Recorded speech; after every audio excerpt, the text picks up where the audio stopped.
Sa naging panayam ni Ogie Diaz, muling naging usap-usapan ang relasyon ni Coco Martin at Julia Montes.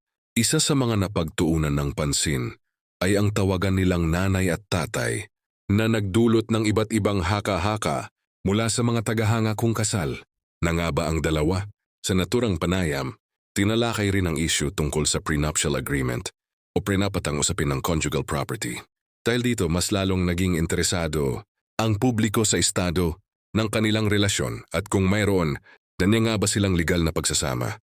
Ayon kay Coco, si Julia umano mismo ang nagmungkahi na magkaroon sila ng prenuptial agreement. Ipinaliwanag niya na layunin nitong maprotektahan ang mga ari-ariang matagal na niyang naipundar. Si pinaghirapan bago pa man ang kanilang pagsasama.